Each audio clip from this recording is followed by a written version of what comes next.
Assalamualaikum warahmatullahi wabarakatuh. Selamat malam. Kembali lagi dengan saya Tama dalam Ada Apa Gerangan. Bagaimana kabar kalian? Semoga selalu diberikan kesehatan dan juga rezeki yang cukup. Episode kali ini sebuah cerita pendakian mistis oleh Kampleng, Acong, Beler, Dudung, Lupai, dan Kirno di Gunung Ciremai via Apui, Majalengka. Bagaimana kisahnya? Kita berdoa dulu ya, sesuai kepercayaannya masing-masing. Berdoa, mulai.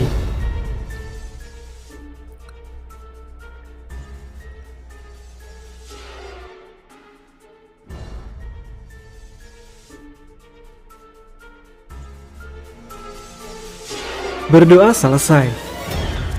Teman-teman, ada apa gerangan? Ceritanya mulai dari sini.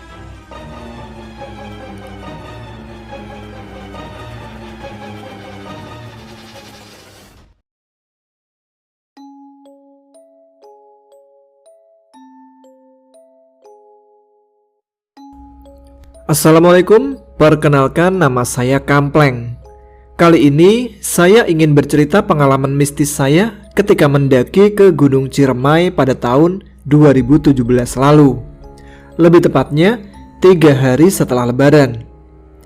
Saya dan kelima teman saya yang terdiri dari Dudung, Acoy, Lupai, Kirno, dan Beler sudah merencanakan pendakian ini pada bulan puasa. Berawal dari obrolan kami selepas sholat tarawih, saya dan teman-teman ngumpul di base camp kami yang biasa disebut saung. Ketika itu, kami sedang asik ngobrolin pengalaman mendaki Gunung Cikuray. Sampai Dudung tiba-tiba bilang, kalau hiking lagi ajak gua dong. Jadi pengen ikut mendaki nih, denger cerita kalian. Kirno menjawab, habis Lebaran gak ada planning apa-apa kan? Mending kita hiking aja gimana? Ayo aja sih. Gimana kalau kita ke Ciremai? Usul dari Lupai. Iya yuk, kita ke Ciremai. Pengen cari pengalaman di Ciremai nih gua. Acong menimpali. Akhirnya kami berenam sepakat untuk mendaki ke Ciremai. Sebelum itu, kami minta izin dulu ke orang tua masing-masing. Alhamdulillah, kami semua diizinkan untuk pergi. Apalagi Dudung, dia malah disupport banget oleh orang tuanya untuk mendaki gunung. Dan langsung dibelikan peralatan seperti keril, sepatu, sleeping bag, dan lain-lain. Karena ternyata nyokapnya Dudung dulunya seorang mapala. Makanya dia mendapat support. Seminggu sebelum keberangkatan, ayah saya bilang, "Dek, kapan mau ke Ciremainya? Nanti biar ayah titipin sama orang tua." Iya ya, nanti dikasih tahu ya. Mungkin abis Lebaran, jawab saya waktu itu. Memang sih, bisa dibilang keluarga saya termasuk akrab dengan hal gaib secara turun-temurun. Jadi saya nggak heran ketika ayah saya bilang seperti itu. Singkat cerita, tibalah hari keberangkatan kami. Kami berangkat pagi hari dari Bekasi menuju ke Terminal Maja. Ketika di perjalanan tidak ada kejadian aneh apapun. Layaknya perjalanan normal. Kami bercanda-canda, mengusir bosan karena sempat macet di jalan. Sekitar jam 4 sore, sampailah kami di Terminal Maja. Karena kami sempat kebablasan sampai Terminal Bantarujek. Kami lalu memutuskan untuk mencari makan terlebih dahulu sebelum mencari mobil pick up untuk perjalanan pulang pergi ke base camp Ciremai via Apui. Setelah selesai Acong tawar-menawar dengan supir pick up, kami pun segera cek persediaan logistik dan setelahnya langsung memulai perjalanan menuju ke base camp. Dari Terminal Maja lumayan jauh untuk sampai ke base camp Apui. Walau begitu, kami cukup terhibur karena disuguhi pemandangan yang begitu indah di sepanjang perjalanan. Akhirnya kami pun menginjakkan kaki di base camp Apui pada jam 5 sore dan mendapatkan bonus sunset yang indah. Kami lalu mampir di sebuah warung untuk isi air dan ngopi sambil menunggu waktu maghrib dan isya. Saya sempat bertanya ke Acong, Ini kita mau naik malam ya, A? Tanya yang lain aja, jawab Acong. Iya, malam aja, habis isya, kata Lupai. Sambil menunggu azan maghrib, kami sempat foto-foto memanfaatkan momen sunset. Acong lalu pergi ke tempat pendaftaran untuk menyerahkan KTP dan formulir. Mau naik jam berapa, Kang? Tanya salah satu ranger yang ada di sana. Nanti habis isya, Kang, jawab Acong. Ya udah, yang penting hati-hati di jalan, jangan sembarangan bicara. Dan kalau ragu, mending tunggu pagi aja, kata ranger itu memberi pengarahan. Singkat cerita, setelah sholat isya, kami cek ulang logistik dan perlengkapan lainnya. Dilanjutkan berdoa bersama sebelum memulai pendakian.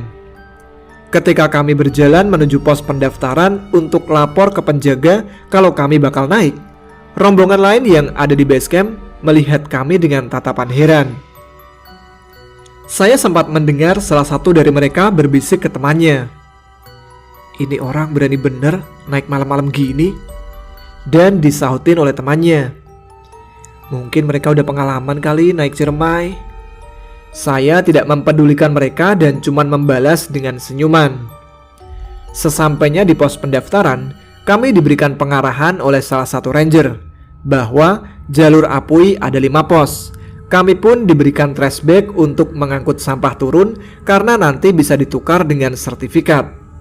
Kami juga diberitahu bahwa tadi sore ada 2 rombongan yang sudah naik duluan. Di saat kami semua mendengarkan arahan dari ranger, saya melihat Beler memainkan senternya untuk melihat kunang-kunang. Melihat itu, saya juga ikutan. Ya, maklumlah, orang kota jarang lihat kunang-kunang. Tapi, tiba-tiba, Beler berhenti mainin senternya. Lalu, saya bertanya, "Kenapa lu berhenti? Udah bosen lihat kunang-kunangnya?" Tanya saya sambil ketawa. "Coba lu lihat ke sana," jawab Beler sambil menunjuk ke arah trek pendakian dengan senternya. Spontan saya senterin ke arah trek yang ditunjuk oleh Beler. Kalian tahu nggak ada apa? Ada kuntilanak lagi berdiri di tengah-tengah jalur. Itu jelas banget penampakannya. Saya lalu bilang ke Beler, "Udah Ler, biarin aja, gak usah diladenin," ucap saya sambil komat kamit minta maaf dan bersolawat, bertawasul kepada Nabi Muhammad dan penghuni sekitar sana untuk izin melakukan pendakian. Saya cuekin penampakan kuntilanak tadi karena saya anggap mungkin hanya pengenalan saja. Walaupun pengenalannya gak asik sih. Berhubung saya sudah terbiasa melihat hal seperti itu, bahkan beberapa kali berkomunikasi dengan mereka menganggap biasa saja.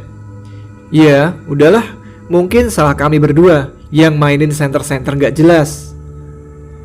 Singkat cerita, setelah berurusan dengan ranger, kami pun memulai pendakian. Diawali salam dan berjalan pelan, terlihat di trek pendakian sudah tidak nampak lagi kuntilanak tadi. Wanita berbaju putih lusuh dengan rambut aut-autan dan gak ada cantik-cantiknya sama sekali. Hingga sampailah kami di pos 1 Berot dan berhenti sebentar untuk istirahat. Tapi gak tahu kenapa, tiba-tiba mulut ini bilang, "Gila, banyak banget." Dudung yang mendengar itu lalu bertanya, "Banyak apanya, Pleng?" "Makhluk halusnya, banyak banget sumpah," jawab saya spontan. "Ah, lo jangan nakut-nakutin gua, Pleng," kata Dudung. Udah, gak usah bahas begituan." Acong ikut menimpali. Setahu saya, Acong juga bisa melihat makhluk gaib, tapi dia tidak bisa berkomunikasi dengan mereka. Saya yang menyadari kehilafan saya ngomongin hal begitu di depan yang lain segera beristighfar. Setelah selesai minum dan ngerokok sebatang, kami lanjut jalan lagi menuju ke pos 2 Arban. Di tengah perjalanan menuju pos 2, saya merasa kalau kami diputar-putar di tempat yang sama, karena kami melewati sebuah pohon besar berulang kali. Saya lalu minta break untuk minum dan menenangkan pikiran, sambil mencoba berpikir positif kalau kami nggak sedang diputar-puterin. Tiba-tiba Acong yang berada paling depan beristighfar. Kirno yang berada di belakangnya pun bertanya, "Kenapa, A?"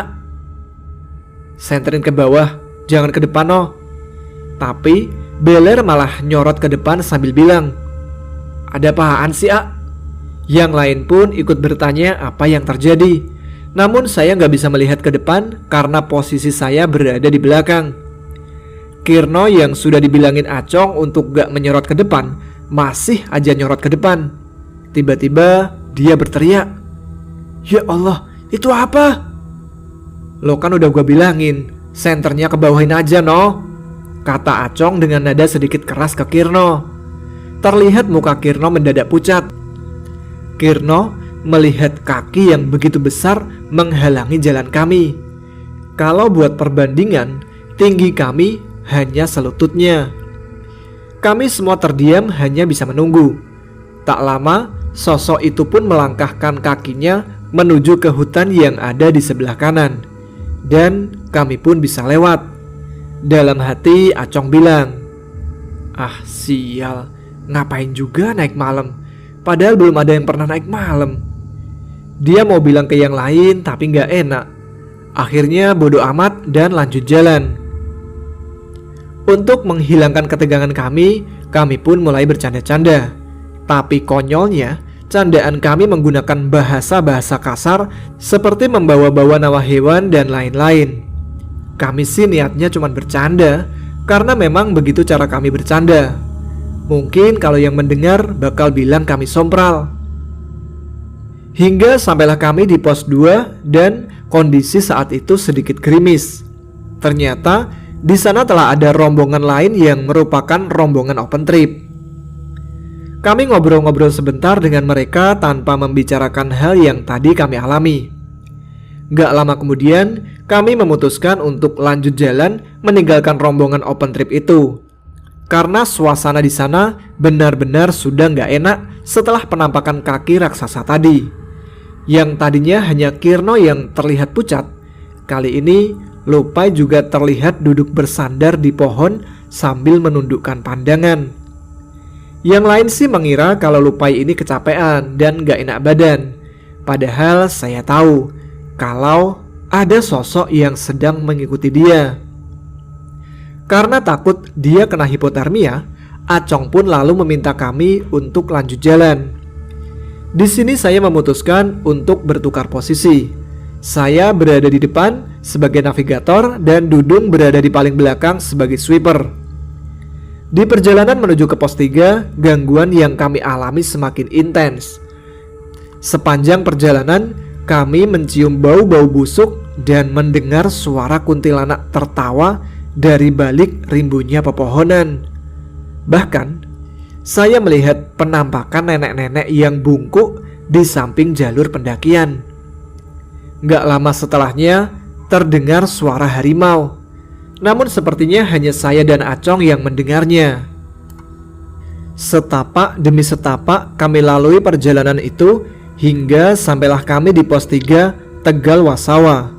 Kami lalu beristirahat sebentar untuk minum, merokok, dan nyemil makanan ringan. Ketika istirahat itu, saya sempat berpikir, apa perjalanan ini diganggu karena saya punya pendamping yang menjaga saya ya? Tak mau berpikir aneh-aneh, saya pun menyibukkan diri dengan merokok sambil bersantai dan ngobrol-ngobrol. Tapi ketika ngobrol-ngobrol itu, tiba-tiba Dudung berkata hal yang konyol saat itu. "Ih, gua alhamdulillah belum ditampakin hal begituan ya." Kami yang mendengar dia ngomong gitu cuman mendiamkan dia. Setelah 10 menit beristirahat, kami pun lanjut jalan. Ketika kami semua mulai berdiri, terlihat Dudung yang kebingungan mencari kupluknya. Padahal saya lihat tadi dia pegang-pegang kupluknya ketika duduk. Dudung berdiri sambil tolah-toleh mencari kupluknya. "Udah Dung, lanjut jalan aja. Nih, lu pakai kupluk gua aja. Jangan dihilangin lagi lu." Kami pun lanjut jalan. Baru saja beberapa menit kami jalan, terdengar teriakan Dudung yang berada paling belakang. "Woi, tungguin! Anjir, Gua udah kena, gua kena!" teriak Dudung sambil berlari menghampiri saya. "Ada apaan sih, Dung?" "Gua kayak ditabrak, Pleng. Kayak ada pendaki turun terus beradu bahu sama gua. Gua sampai mental, Pleng. Takut gua." Saya nggak ngejawab dan lanjut jalan. Perjalanan menuju pos 4 terasa lama. Sudah 1 jam perjalanan, namun kami belum juga sampai di pos 4. Karena kami semua merasa lapar, kami pun memutuskan mencari tempat yang agak luas untuk memasak dan bikin kopi. Setelah 10 menit, kami pun menemukan tempat yang agak luas. Tempat itu dikelilingi pohon-pohon lebat dan semak-semak, dan pencahayaan hanya berasal dari sinar bulan. Di sana juga kami bertemu rombongan lain yang sudah berada di sana duluan. Mereka salah satu rombongan yang diceritakan oleh ranger yang naik tadi sore. Ketika kami baru sampai di sana, rombongan itu telah bersiap untuk melanjutkan perjalanan. Kami pun segera gelar matras dan menyiapkan nesting karena semua sudah teriak kelaparan. Tapi ketika rombongan itu akan pergi, salah satu dari mereka berpesan kepada kami, "Bang, jangan lama-lama di sini ya, apalagi diriin tenda. Kalau mau diriin tenda di pos 5 aja." "Siap, Bang. Kita cuma mau masak aja kok," jawab kami. "Oke, kami duluan ya." Rombongan itu pun pamit. Tanpa basa-basi, Acong lalu membongkar logistik dan bersiap memasak. Acong merupakan chef kami ketika di gunung karena masakannya enak. Acong lalu bertanya, "Siapa nih yang mau makan? Tunjuk tangan." Acong lalu menghitung tangan kami yang kami angkat ke atas. 1, 2, 3, 4, 5, 6. Acong lalu terdiam. Ini satu orang lagi siapa? Padahal kami cuma berenam. Lalu Acong memastikan lagi menghitung. 1, 2, 3, 4, 5, 6. Setelah diperhatikan oleh Acong, ada satu tangan yang terlihat pucat. Ternyata itu adalah tangan dari sosok kuntilanak yang ngikutin Lupai. Kuntilanak itu duduk di atas keril Lupai yang disandarin di pohon. Di sebelahnya terlihat Lupai yang duduk lemas dan pucat. Ternyata yang melihat penampakan itu gak cuman Acong dan saya, namun juga Beler dan Kirno. Malah Beler melihat jelas karena dia duduk tepat di depan sosok itu. Sedangkan Kirno duduk berada di belakang Beler. Dalam cahaya yang remang-remang karena hanya saya yang menghidupkan senter, terlihat Beler menutupi mukanya dengan tangan yang diletakkan di atas lututnya. Dia menundukkan pandangannya karena takut. Ngelihat cewek yang model begini aja menundukkan pandangan ya. Coba kalau yang dilihat cewek-cewek TikTok. Acong yang menyadari kehadiran sosok lain segera memasak 2 mie ramen untuk kami. Saya lalu memperhatikan ke sekeliling. Ternyata di sana nggak cuman ada sosok kuntilanak itu.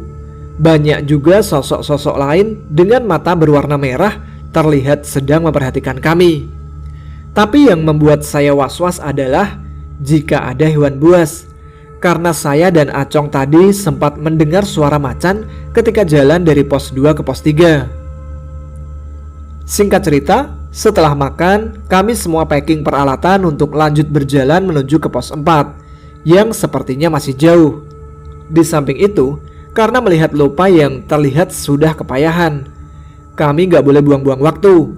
Apalagi rombongan pendaki sebelumnya juga bilang kalau jangan lama-lama di tempat ini. Kami pun melanjutkan berjalan. Beberapa lama kami berjalan, tak juga ketemu pos 4. Saya yang berada paling depan mendengar yang lain teriak-teriak, "Pos 4 masih jauh apa ya? Dari tadi gak sampai-sampai." Saya lalu berjalan sedikit lebih cepat dari yang lain untuk cek kondisi di depan. Apakah sudah dekat dengan pos 4 atau belum? Dan gak lama saya mendengar suara para pendaki ramai sekali di depan saya. Saya lalu balik ke rombongan dan menyemangati mereka kalau pos 4 sebentar lagi. Ayo, pos 4 sedikit lagi tuh. Udah kedengeran suara pendaki lain, rame. Saya pun berjalan sedikit lebih cepat menuju sumber suara. Setelah sampai di tempat yang tadinya ramai itu, saya baru sadar setelah saya senterin, ternyata itu jurang. Saya juga kaget karena hampir masuk jurang. Saya lalu istighfar dan menarik nafas panjang. Tolong jangan persulit kami. Kami di sini nggak ngambil apapun. Kami tahu bahasa kami tadi kotor, maka maafkan kami. Saya pun kembali ke rombongan yang berjarak 10 meter di belakang saya. Ketika saya menuju ke arah teman-teman saya memastikan lagi melihat ke arah pos yang tadi terdengar suara ramai akan pendaki. Ternyata memang benar, pos tersebut beserta keramaiannya menghilang berganti jurang. Saya lalu mencoba melihat dengan mata batin saya. Tempat apakah itu? Ternyata di sana terdapat sebuah perkampungan gaib. Rumah-rumah di sana terlihat masih menggunakan kayu, seperti gubuk. Saya lalu mencoba mencari jalur yang asli. Gak lama terlihat sebuah jalur di depan kami. Padahal sebelumnya kami tidak melihat ada jalur mengarah ke sana. Setelah 20 menit melalui jalur tersebut, sampailah kami di pos 4 Tegal Jamuju. Ternyata trek menuju pos 4 berlainan arah dengan trek yang mengarah ke jurang tadi, yang ternyata sebuah perkampungan gaib. Dan alhamdulillah kami masih diberikan keselamatan.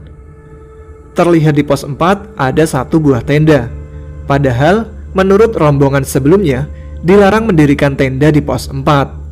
Tapi melihat keadaan Lupai yang sudah lemas, kami pun memutuskan mendirikan tenda di pos 4 dan bodo amat dengan peringatan yang diberikan. Kami segera mendirikan 2 tenda. Satu tenda didirikan oleh Kirno, Lupai, Beler, dan tenda satunya didirikan oleh saya, Dudung, dan Acong.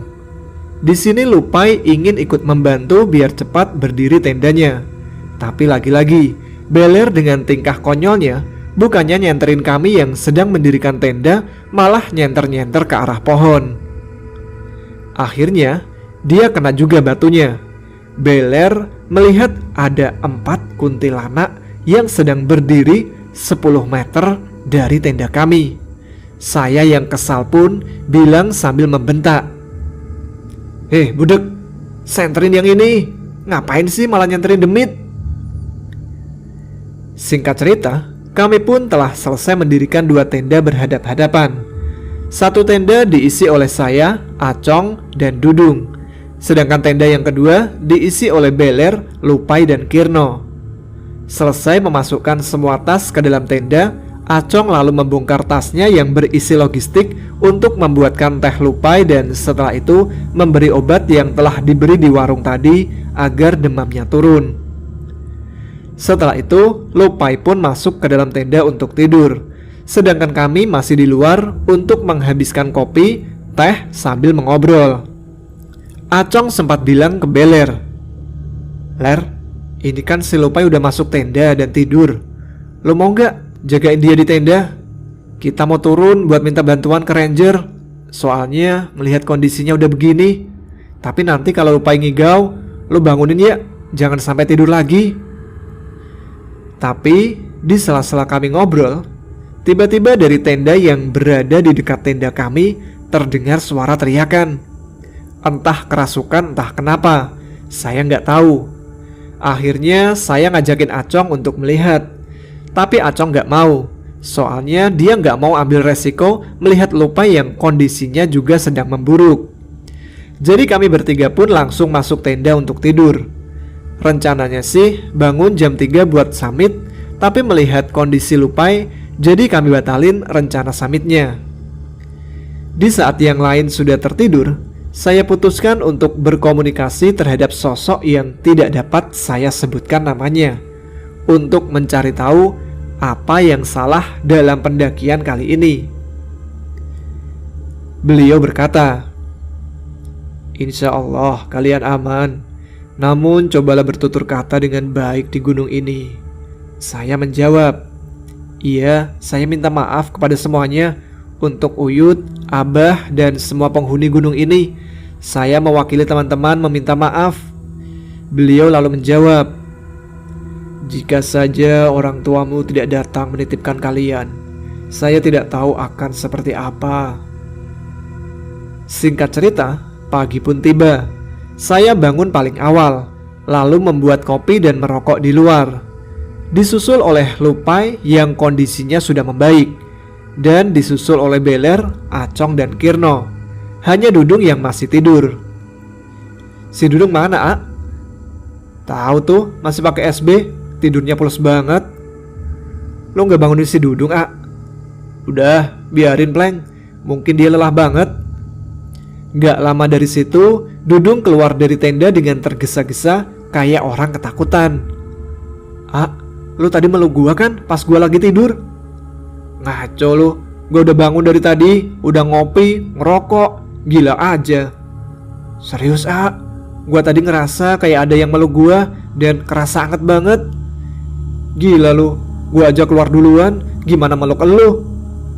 Nah terus, yang meluk gua siapa? Lah, au. Saya sebenarnya tahu bahwa di sini ada sosok wanita pendaki yang suka sama Dudung. Lalu pada jam 8, Acong mulai masak sambil bertanya sebelumnya. Ini kita lanjut summit atau langsung turun abis ini? Gua sih terserah aja, tapi kayaknya Lupai gak bisa buat summit deh. Summit aja, gua udah gak apa-apa kok. Dudung lalu bilang, summit dong, masa pendakian perdana gua kagak summit sih? Kirno bertanya, tapi air masih ada kan, A? Aman no kalau air sih. Ya udah, kami pun memutuskan untuk summit pagi itu. Setelah makan dan beres-beres peralatan, pada jam setengah 10 pagi kami mulai perjalanan. Di perjalanan menuju summit, alhamdulillah gak ada gangguan apa-apa. Pukul 10 pagi kami telah sampai di pos 5. Tapi kami lanjut jalan dan tidak beristirahat. Kami pun akhirnya istirahat di pertengahan pos 5 dan Gua Walet. Seperti biasa, kami istirahat sambil foto-foto. Tapi tiba-tiba Kirno mengeluh sesak nafas. Lu kenapa no? Sesak banget nafas gua, A. Emang dari awal gua kesel sama Kirno, karena si Kirno sering minta berhenti buat ngerokok. Di samping itu, mungkin juga karena badan Kirno yang paling gede. Gak tahu kenapa sih, gua kepancing adu mulut sama Kirno. Lu lagian ngerokok mulu sih no. Kapan sampainya kalau gini? Ya udah, gue tunggu di sini aja deh. Lo orang aja yang summit, biarin gue di sini, kata Kirno dengan nada kesal. Ya nggak bisa gitulah no. Gua nggak mau ninggalin lo sendiri di sini. Mending batal aja summitnya, kata Acong. Udah, nggak apa-apa, A. Gua di sini aja. Udah, tinggalin aja, A. Kelamaan, kebanyakan debat, kata saya yang kesal. Ya udah, lu kalau mau duluan aja, Pleng, sahut Acong ikutan kesal. Akhirnya saya mengajak yang lain buat lanjut jalan, sedangkan Acong nemenin Kirno. Tapi nggak tahu kenapa, nggak lama kemudian Acong malah nyusul buat summit. Dalam perjalanan menuju Gua Walet, tiba-tiba Dudung mengeluh kalau kakinya sakit. Aduh, kaki gua kok sakit banget ya. Ya udah, kita tukeran aja. Gua pakai sepatu lu pakai sandal gua aja, kata Acong, dan mereka pun tukeran alas kaki. Singkat cerita, lama kami berjalan sampai kecapean, tapi nggak juga sampai di Gua Walet. Saya merasa kok serasa jauh banget ke Gua Walet. Seingat saya, kami istirahat sekitar jam setengah 12 siang. Ketika kami istirahat buat minum, saya melihat ada seekor burung yang seolah mengarahkan jalan kami. Lalu kami pun mengikutinya. Sampailah kami di suatu tempat yang bagus banget. Kami pun sempatkan untuk berfoto-foto. Burung itu terlihat mondar-mandir naik turun, seolah mengajak kami untuk lanjut perjalanan. Tapi kami tidak menghiraukan karena asik berfotoria. Tiba-tiba burung itu terbang mengitari kami, seakan gak ngebolehin kami untuk naik. labil amat nih burung. Gak lama kemudian, kabut pun turun sampai jarak pandang kami sangat pendek. Kami pun menunggu sampai 1 jam lebih di tempat itu. Dalam kondisi seperti itu, kami pun berunding apakah lanjut naik atau turun. Soalnya di samping kabut, persediaan minum kami juga tinggal setengah botol. Dan kami pun memutuskan untuk kembali turun. Tiba-tiba Acong bilang, bentar, kayaknya masih ada air sebotol full deh di carrier gua. Tar, gua cek dulu ya. Tapi pas carriernya dibongkar, ternyata tidak ada. Padahal Acong yakin dia masih nyimpan 1 botol buat turun. Kok nggak ada airnya ya? Sumpah, tadi udah gue siapin buat turun nanti. Lu gimana sih, Ntar kita gimana turun? Kagak ada air. Ya udah tuh, akhirnya kami turun hanya dengan setengah botol air yang harus dicukup-cukupin. Kami pun turun dengan formasi Acong di depan, lalu Lupai, Beler, Dudung, dan saya paling belakang. Tiba-tiba Acong berhenti mendadak sambil ngucap istighfar. Lu kenapa, Tanya Lupai. Sumpah ya, tadi di depan gua kayak ada yang terbang rendah selutut gua. Hitam, gede kayak orang. Udah, jangan dihiraukan, kita lanjut turun aja, kata saya. Perjalanan turun pun dilanjutkan, sedangkan air sudah habis. Lalu kami pun sampai di pos 5. Gak ada Kirno di sana. Katanya sih dia mau turun duluan. Sekitar 10 menit istirahat, kami pun lanjut turun buat ngejar Kirno. Sekalian kalau ketemu pendaki bisa minta sedikit air.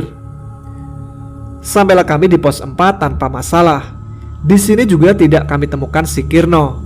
Tapi kami bertemu rombongan pendaki lain di pos 4. Kami pun minta air ke mereka untuk perjalanan turun dan diberi 1 botol full oleh mereka. Kami sangat berterima kasih. Singkat cerita, kami pun lanjut turun setelah berpamitan dengan rombongan pendaki di pos 4. Dan akhirnya kami bertemu Kirno yang sedang duduk di pinggir jalur di antara pos 4 dan pos 3. Lalu Acong nanya, "Lah Noh, gua kirain lu udah turun duluan. Lu ngapain sendirian di sini?" "Tadinya gua mau turun, malah ketemu pendaki lain dan ngajak gua ngobrol. Sekalian istirahat di sini. Ya udah, gua nggak enak dong buat ninggalinnya. Udah gitu, dia nawarin gua makan. Ya udah, gua terima aja.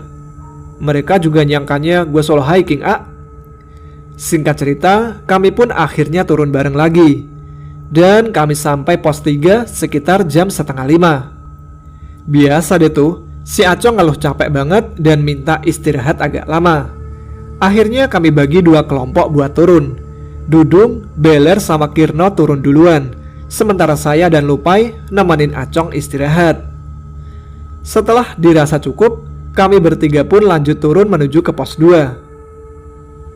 Tapi meskipun tidak mendapati gangguan apapun, kok terasa jauh banget. Sampai kami pun baru tiba di pos 2 itu pada waktu maghrib. Dan di sana kelompok pertama tidak terlihat. Kami pun memutuskan istirahat sekitar 5 menit karena turun gerimis. Setelah 5 menit kami turun ke pos 1. Karena senter kami semua kehabisan daya, kami bertiga pun hanya mengandalkan HP saya sebagai penerangan jalan. Formasi turun, Acong di depan, lalu saya dan Lupai di belakang. Gak lama, Acong berhenti sambil ngomong, kok ini jalannya bercabang sih? Karena penasaran, saya pun cek jalan yang ke arah kanan. Karena saya takut buat ngecek jalan yang ke kiri. Soalnya, saya melihat ada seseorang yang sedang bertapa di bawah air terjun dan dikelilingi 2 macan yang sedang berjaga. Sewaktu saya memastikan jalan yang ke arah kanan, ternyata jalannya lumayan jauh dan berakhir dengan jalan buntu. Acong lalu bilang, "Perasaan pas naik kemarin gak ada jalan bercabang gini deh." Gak lama kemudian, kami dikagetkan dengan kehadiran 3 pendaki. 1 cewek dan 2 cowok. Mereka menepuk pundak Acong lalu bilang, "Jalannya yang kiri bang, tapi dengan nada datar." Kami masih berpikir positif kepada 3 pendaki itu meskipun terasa janggal. Kami lalu berterima kasih kepada mereka, kemudian mengikuti mereka dari belakang. Tapi anehnya, hanya beberapa detik mereka meninggalkan kita dan berjalan duluan. Tiba-tiba hilang gitu aja. Kami pun mempercepat langkah kami untuk mengejar ketiga pendaki tadi, tapi tetap aja nggak terkejar. Aneh banget, padahal kami sudah berjalan sangat cepat, tapi masih saja nggak terkejar. Ya sudahlah, anggap saja mereka memberi petunjuk, karena memang ternyata jalanan itu memang menuju ke pos 1. Nah, anehnya lagi, ketika tadi saya melihat seorang pertapa di bawah air terjun. Setelah kami menuju ke arah jalur yang sebelah kiri, pertapa dan harimaunya sudah nggak ada, lenyap gitu aja. Sampai di pos 1, kami pun bertemu sama rombongan pertama, yaitu Kirno, Dudung, dan Beler. Kirno ngomong sambil ngeledek, "Lah, malu nyampenya, kita udah nunggu sampai sejaman ini." Saya yang mendengar omongan Kirno males ngeladenin karena sudah capek. Sekitar jam 7 malam, kami pun lanjut berjalan turun menuju ke base camp.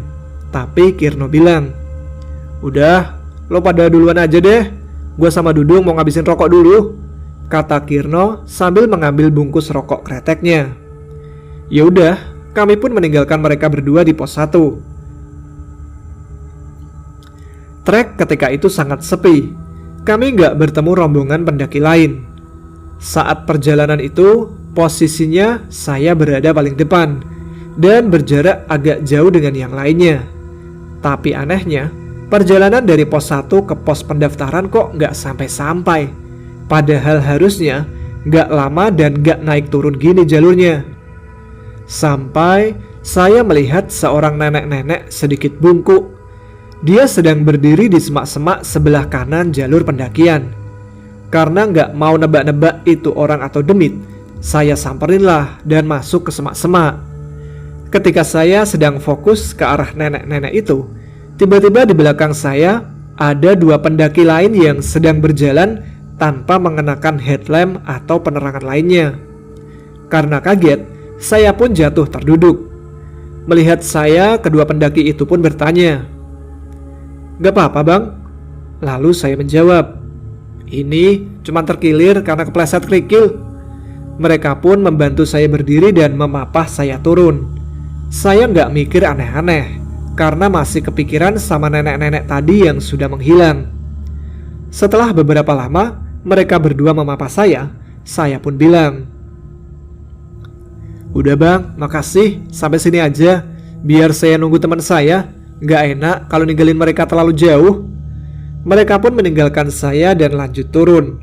Tapi menurut versi Acong, waktu saya jalan duluan itu, Acong dan yang lain jalan bareng sama rombongan pendaki yang jumlahnya banyak. Dan anehnya, mereka semua nggak ada yang pakai penerangan. Selama perjalanan pun nggak ada yang bicara sepatah kata pun. Dan rombongan itu jalan lebih dulu dari rombongan Acong. Tapi anehnya, saya nggak bertemu rombongan pendaki itu.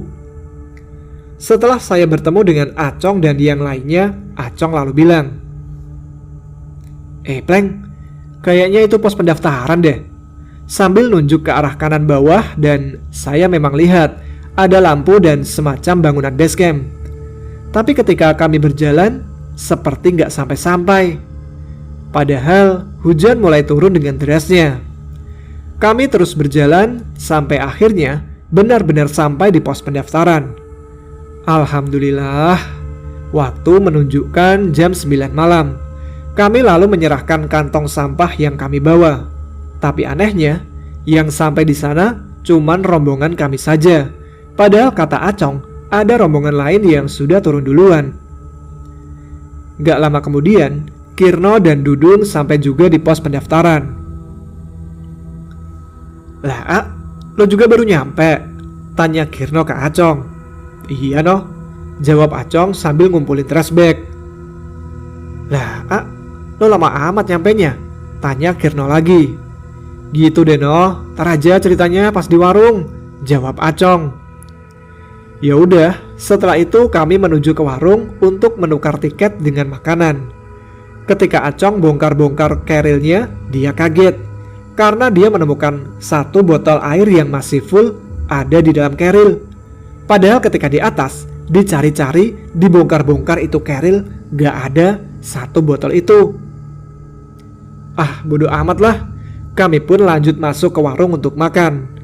Sampai sana ada bapak-bapak penjaga warung yang bertanya, "Gimana pendakiannya?" Kami pun menjawab, "Wah Kang, lumayan menguji adrenalin, demitnya lumayan jahil," kata kami sambil ketawa. Lalu bapak itu kembali bertanya dengan wajah serius, "Emangnya kalian dari mana?" "Oh, dari Bekasi Kang." Syukurlah kalau cuma dijahili. Soalnya penunggu Ciremai itu gak suka sama pendaki dari Jakarta dan Bekasi, kata bapak itu. "Loh, kok bisa gitu Kang?" tanya saya penasaran. "Iya, soalnya orang Jakarta sama Bekasi bahasanya gak pernah sopan. Ini aja ambulan sudah 6 kali bolak-balik jemput pendaki yang jatuh, bahkan sampai patah tulang. Bahkan nih, masih ada 2 pendaki wanita yang hilang dan sampai sekarang belum ketemu. Dan kalian tahu nggak? Mereka semua berdomisili dari Jakarta dan Bekasi." Mendengar itu, kami kaget sekaligus mengucap syukur dalam hati. Kami lalu makan sambil menunggu mobil jemputan. Gak lama mobil jemputan pun tiba dalam keadaan hujan yang belum berhenti. Kami lalu diantarkan ke Terminal Maja dan sampai terminal jam 11 malam. Jam 12 malam, bis malam menuju ke Bekasi pun tiba. Dan kami pun sampai Bekasi pada pagi harinya. Oh iya, ada beberapa part yang terlewat.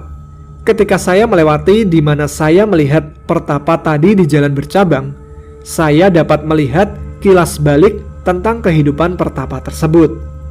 Lalu air terjun di mana pertapa itu berada bernama air terjun Pancuran Mas. Dan gak semua orang bisa bertemu dengan air terjun tersebut. Hanya orang-orang yang beruntung saja. Masih ada banyak hal, tapi tidak dapat saya buka di sini mengenai trek Ciremai via Apui. Demikian pengalaman nyata saya ketika mendaki Ciremai melalui jalur Apui Majalengka. Ini merupakan 100% kisah nyata kami. Satu pesan dari kami, naik bareng.